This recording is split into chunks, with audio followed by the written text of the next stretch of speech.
The forensic technician lifted the tarp with gloved hands, revealing a deteriorated suitcase half buried in the frozen marshland near the Apalachicola River. Inside, wrapped in layered plastic sheeting, were the skeletal remains that would reopen a case 38 years cold. If you like stories like this, make sure to subscribe and like the video. The discovery occurred on January 7, 2023, when two hunters traversing the wildlife management area in Franklin County, Florida, noticed an unusual depression in the earth where recent erosion had exposed something man-made. The temperature that morning hovered near freezing, unusual for the Florida Panhandle, but not unheard of during the occasional winter cold snap that sends temperatures plummeting across the Gulf Coast region. The men initially believed they had stumbled upon illegal dumping, a common enough problem in the remote stretches of state land that border the river systems feeding into the bay. When they approached closer and saw fabric protruding from the mud, they immediately contacted the Franklin County Sheriff's Office. Deputy Sheriff Marcus Chen arrived within 40 minutes, his patrol vehicle navigating the rutted service roads that wind through slash pine forests and palmetto scrub. What he found required immediate escalation.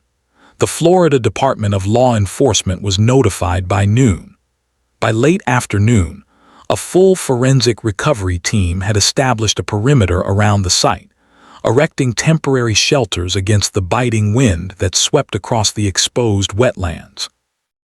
The remains were carefully excavated over 2 days, every fragment of bone and artifact cataloged with meticulous precision. What emerged from that shallow grave was the answer to a question that had haunted Franklin County for nearly 4 decades. The victim's name was Jennifer Marie Caldwell, 22 years old at the time of her disappearance on November 28, 1985, the night of Thanksgiving. Jennifer had grown up in Apalachicola, a small fishing community of roughly 2,500 residents located where the Apalachicola River meets the Gulf of Mexico. The town's economy revolved around oyster harvesting and commercial fishing, industries that provided steady but modest employment for generations of families who had worked these waters since before Florida achieved statehood. Jennifer worked as a waitress at the Riverside Diner on Avenue E, a popular establishment where locals gathered for coffee and conversation, where the same faces appeared day after day in predictable patterns. Thanksgiving 1985 fell on a Thursday, as it always does, and Jennifer had worked the morning shift at the diner, serving turkey specials and pumpkin pie to families who didn't want to cook at home. Her shift ended at 2 in the afternoon. According to her mother, Patricia Caldwell, Jennifer planned to drive to Tallahassee that evening to spend the holiday weekend with her boyfriend, a Florida State University student named Michael Torres. Jennifer had been dating Michael for approximately 8 months. He was 23, studying business administration, and the relationship appeared serious enough that Jennifer had mentioned the possibility of moving to Tallahassee permanently once Michael graduated in the spring. Jennifer left her parents' home around 6:30 that evening, kissing her mother goodbye and promising to call when she arrived in Tallahassee, a drive of roughly 90 minutes under normal conditions. She drove a 1979 Chevrolet Malibu, powder blue with minor rust spots along the wheel wells, Florida license plate number that detectives would later circulate throughout the state. She wore blue jeans, a cream-colored cable-knit sweater, and brown leather boots.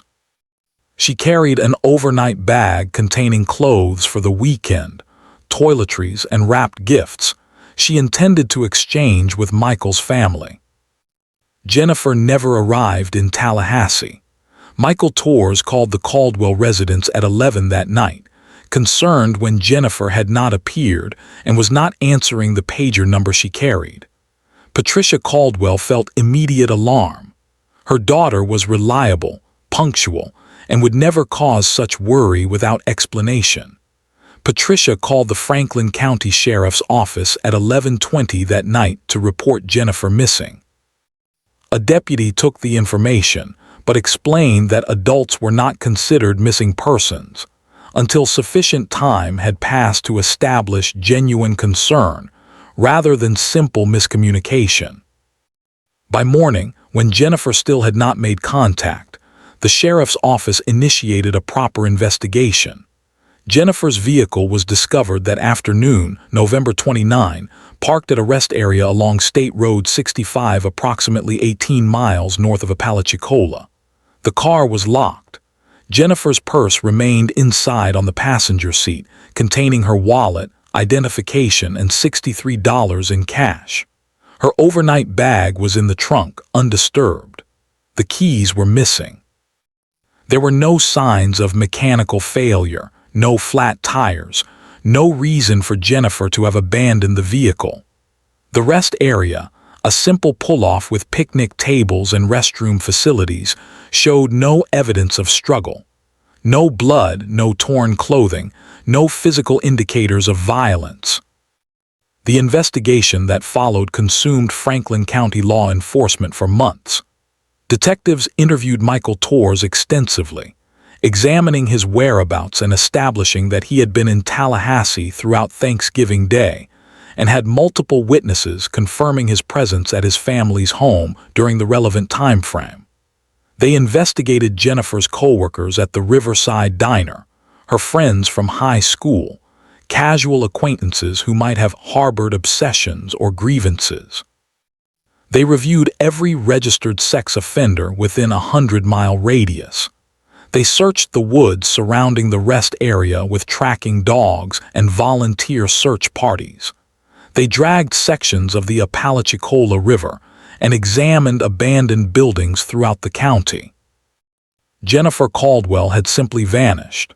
Her case received significant coverage in the Tallahassee Democrat and the Panama City News-Herald. Local television stations featured her photograph and vehicle description in evening broadcasts. Tips flooded the sheriff's office, each one investigated and documented, none leading to substantive breaks in the case. By spring of 1986, the active investigation had slowed considerably. By 1987, Jennifer's case had gone cold, joining the unfortunate catalog of unsolved disappearances that accumulate in every jurisdiction, cases that haunt investigators long after the files are archived and the public attention has moved on to fresher tragedies. Patricia and Robert Caldwell never stopped searching for their daughter. They maintained Jennifer's bedroom exactly as she had left it. They contacted the sheriff's office annually on the anniversary of her disappearance, hopping for new developments. Patricia appeared on television programs dedicated to cold cases, including a 1992 segment on a national broadcast that generated renewed interest but no concrete leads. Robert passed away in 2004 from heart disease. Patricia continued the vigil alone, growing elderly and frail, but never abandoning hope that she would learn what happened to her daughter.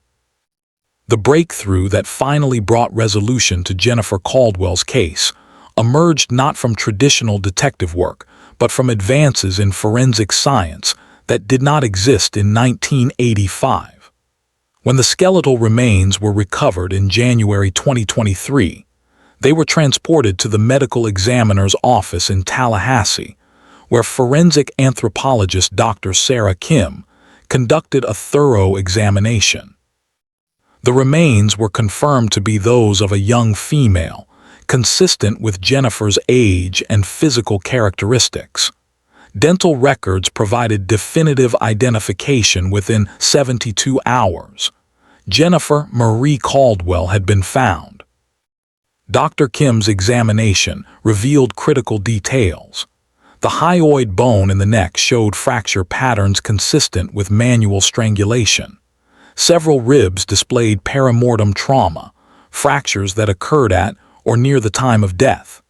These injuries indicated violent struggle and assault. The positioning of the remains and the presence of the suitcase suggested the body had been transported to the disposal site rather than Jennifer being killed at that location. Forensic analysis of the suitcase itself, though severely degraded by decades of exposure to moisture and soil, yielded fabric samples and trace materials that could be subjected to modern forensic testing. Most significantly, preserved biological material adhering to Jennifer's clothing allowed for DNA extraction. In 1985, DNA profiling was in its infancy, not yet available for criminal investigation in any practical form. By 2023, DNA technology had become the cornerstone of forensic science, capable of developing profiles from minimal and degraded samples. The DNA profile extracted from Jennifer Caldwell's remains was entered into the Combined DNA Index System, the national database maintained by the Federal Bureau of Investigation that contains genetic profiles from convicted offenders, arrestees, and forensic evidence from unsolved crimes across the United States. Within 48 hours, the system generated a hit. The profile matched DNA collected from a man named Raymond Dale Hutchins, age 67, currently residing in Marianna, Florida, approximately 60 miles north of Apalachicola in Jackson County. Raymond Hutchins had been arrested in 1998 for aggravated assault following a domestic violence incident involving his then-girlfriend. Florida law required DNA collection from individuals convicted of felonies, and Hutchins's profile had been in the system for 25 years. Investigators pulled his criminal history and discovered a pattern that immediately elevated him to primary suspect status. In 1985, Raymond Hutchins had been 29 years old, employed as a long-haul truck driver for a lumber company based in Panama City. His route frequently took him along State Road 65, the same highway where Jennifer's vehicle had been found abandoned. Detective Lieutenant Amanda Foster of the Franklin County Sheriff's Office assumed lead investigator role on the reopened case. Foster had joined the department in 2008 and had built a reputation for meticulous casework and successful resolution of complex investigations. She assembled a team that included investigators from the Florida Department of Law Enforcement and forensic specialists from the State Crime Laboratory. They began constructing a comprehensive profile of Raymond Hutchins, tracking his movements and activities in November 1985, interviewing anyone who had known him during that period, and searching for any connection between Hutchins and Jennifer Caldwell. The investigation revealed that Raymond Hutchins had no apparent prior relationship with Jennifer. He did not frequent the Riverside diner where she worked. He did not know her family or travel in the same social circles. The connection appeared to be one of terrible randomness, a predator encountering vulnerable prey through pure chance. Detectives theorized that Hutchins had been traveling State Road 65 on the evening of November 28, 1985, possibly returning from a delivery route, when he encountered Jennifer at the rest area. Reconstruction of the crime required careful analysis of available evidence and logical inference based on forensic findings. Jennifer had likely stopped at the rest area for a routine reason, perhaps to use the restroom facilities or simply to stretch during the drive. The rest area, even in 1985, was poorly lit and isolated, surrounded by dense forest with minimal traffic after dark.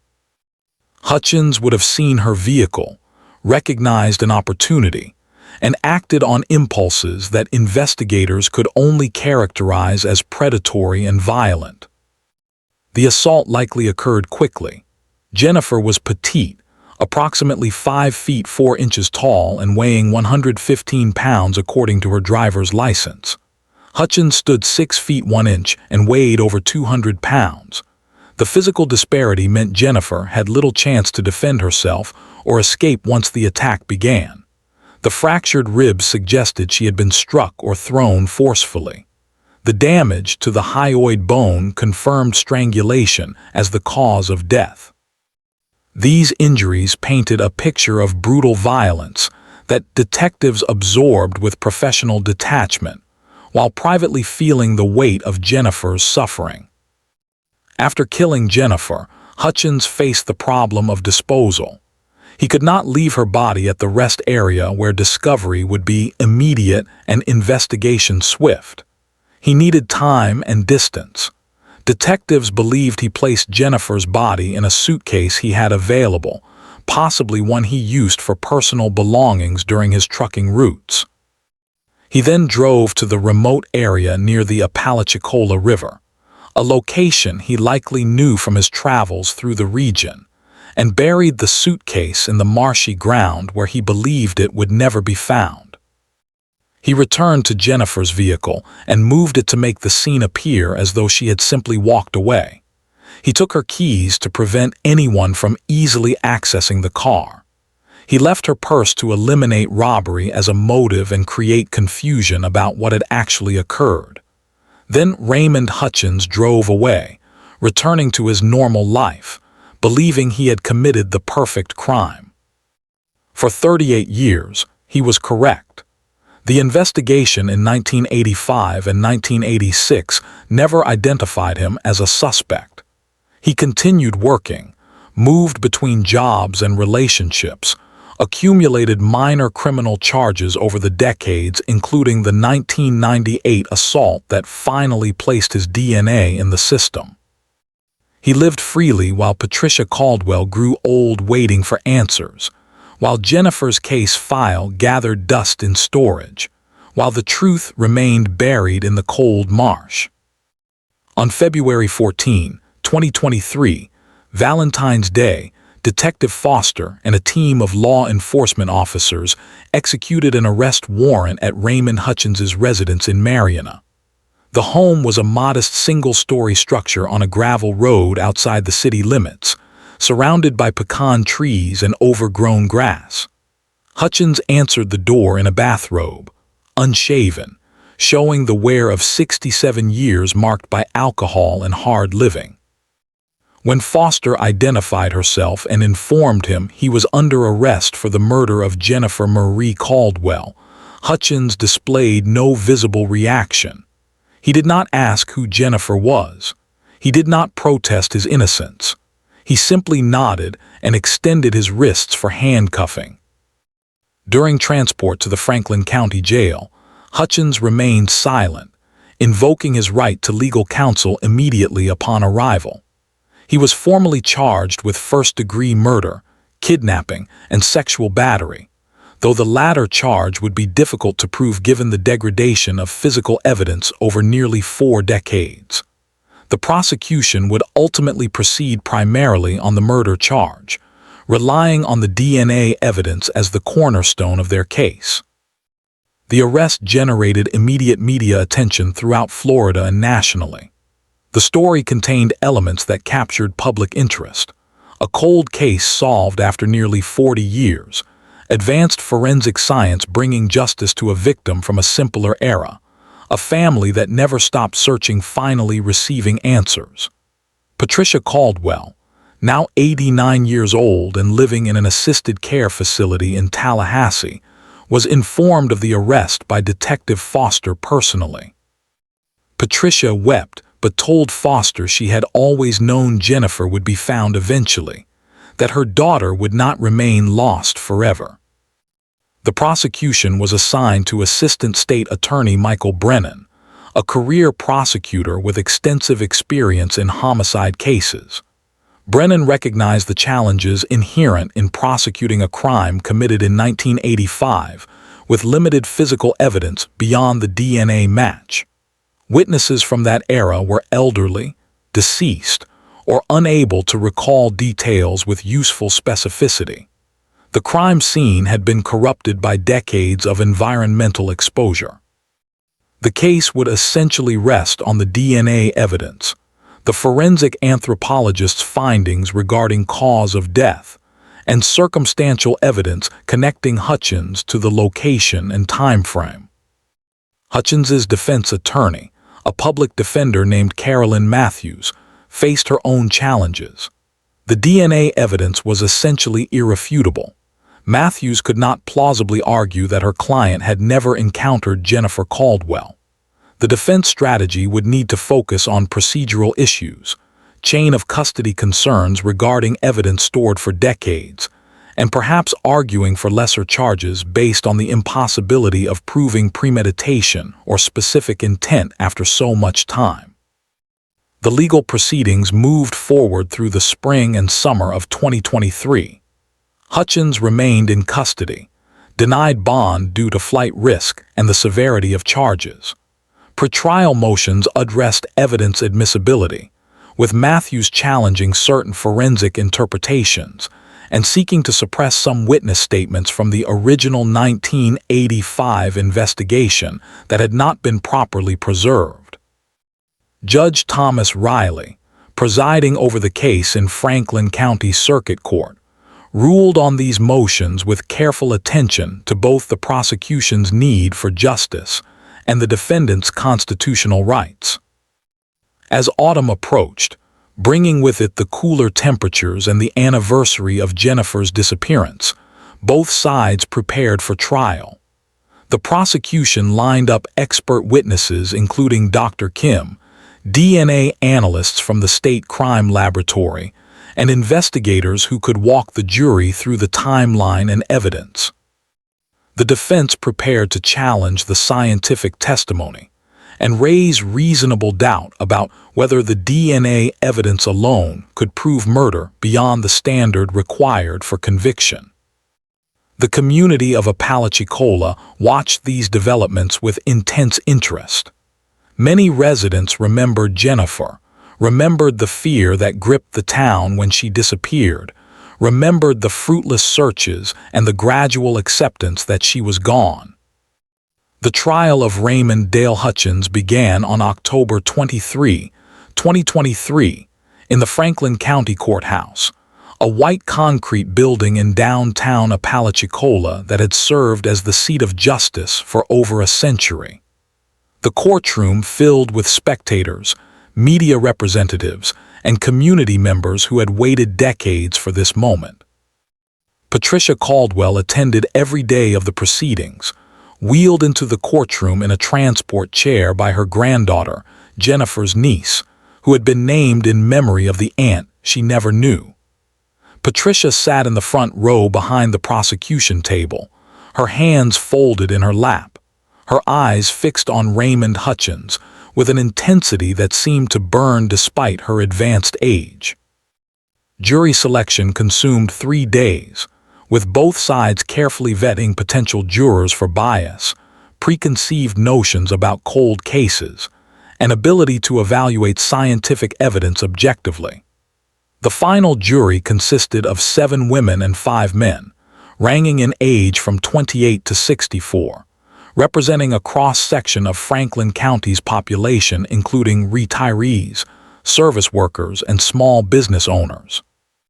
Assistant State Attorney Michael Brennan delivered the opening statement with controlled emotion, outlining the prosecution's theory of the case in clear, methodical detail.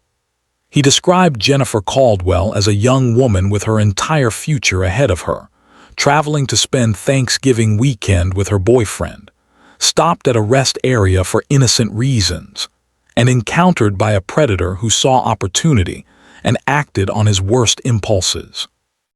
Brennan explained how the crime remained unsolved for 38 years, not because of investigative failure, but because the technology needed to identify the killer simply did not exist in 1985. He told the jury that justice delayed is not justice denied, that the passage of time does not erase the defendant's guilt, and that science had finally given Jennifer Caldwell a voice to speak from beyond the grave and identify her murderer. Defense attorney Carolyn Matthews countered with an opening that acknowledged the tragedy of Jennifer's death, while questioning whether the prosecution could meet its burden of proof. She emphasized that DNA evidence could place her client in contact with Jennifer, but could not explain the circumstances of that contact, could not establish intent, and could not definitively prove murder rather than some other scenario.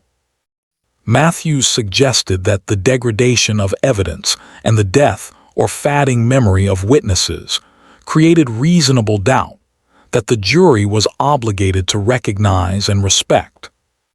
The prosecution's case unfolded over 8 days of testimony. Dr. Sarah Kim took the stand and explained her examination of the skeletal remains in clinical detail, describing the fracture patterns in the hyoid bone and ribs, showing photographs and diagrams that illustrated the injuries Jennifer sustained.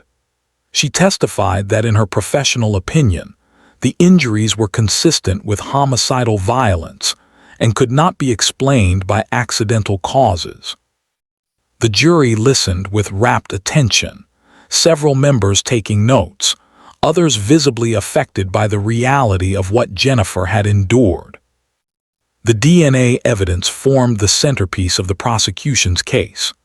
Forensic scientists from the Florida Department of Law Enforcement Crime Laboratory testified about the process of extracting genetic material from the degraded samples.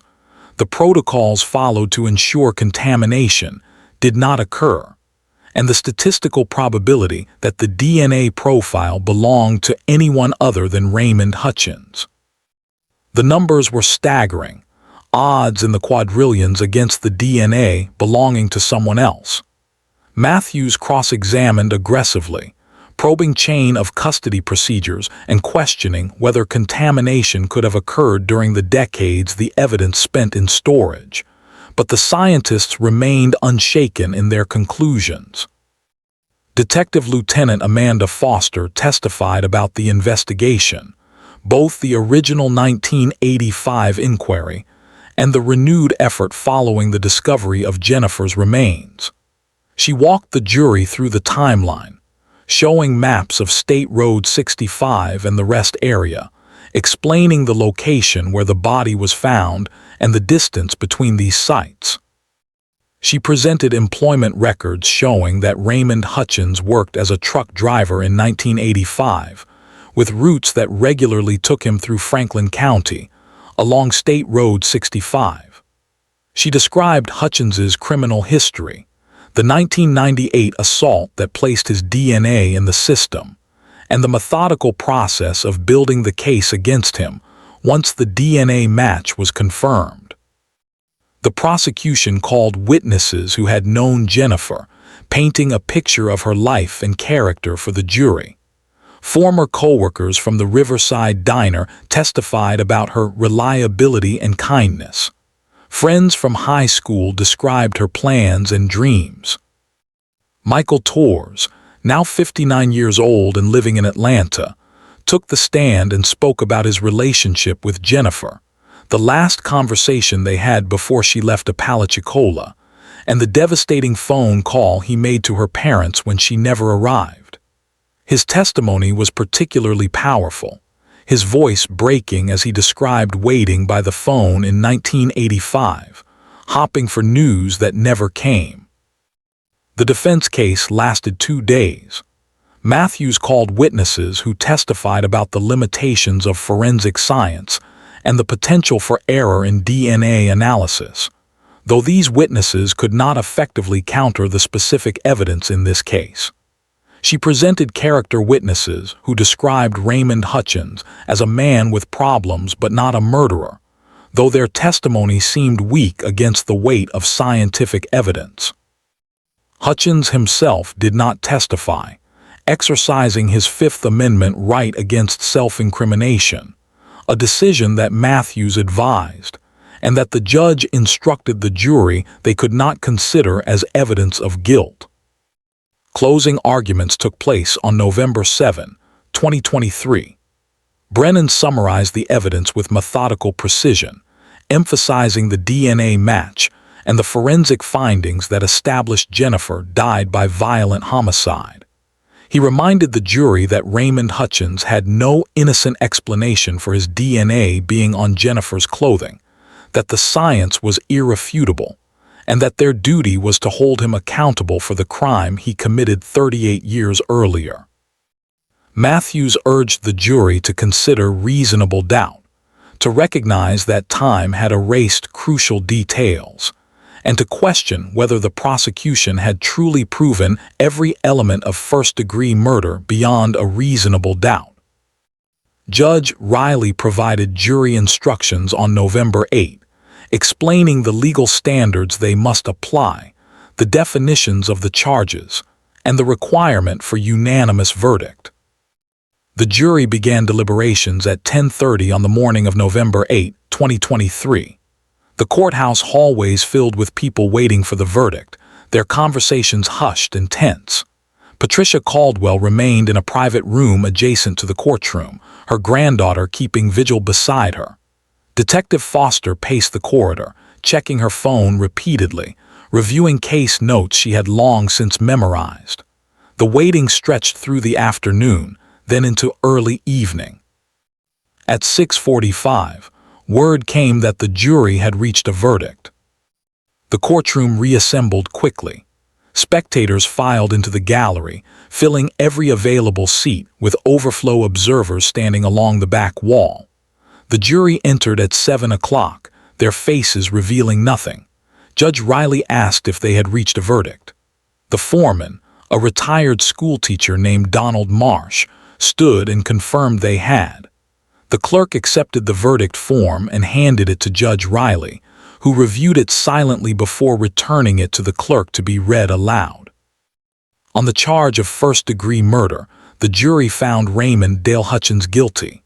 The word guilty echoed through the courtroom, followed by a collective exhale, a release of tension that had built over months and, for some, over decades.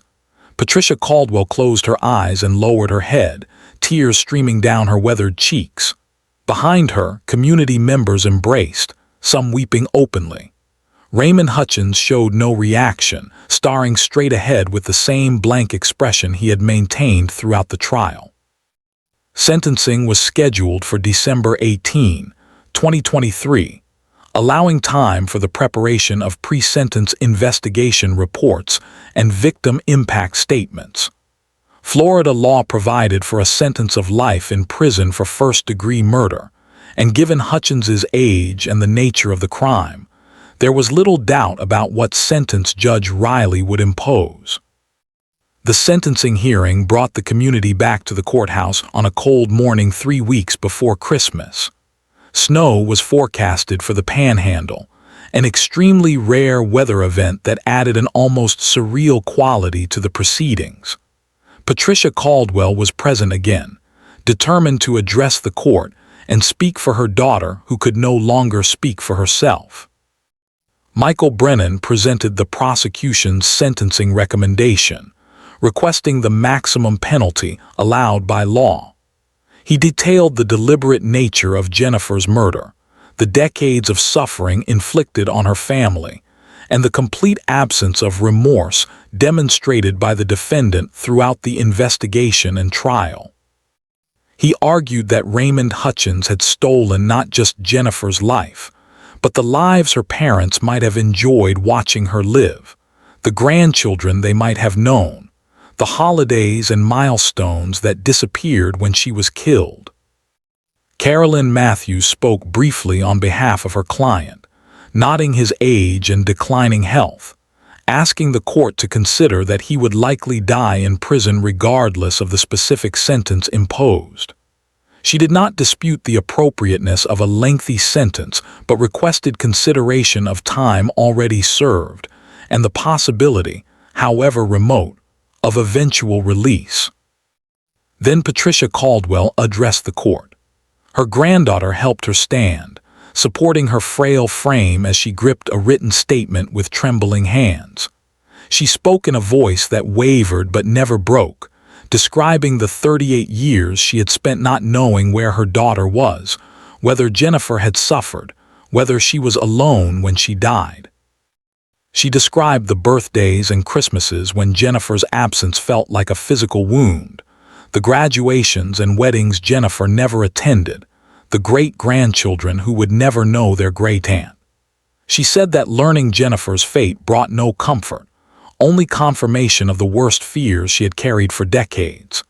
She told Raymond Hutchins that he had not just taken her daughter, but had stolen a piece of every person who loved Jennifer, a theft that could never be repaid or forgiven.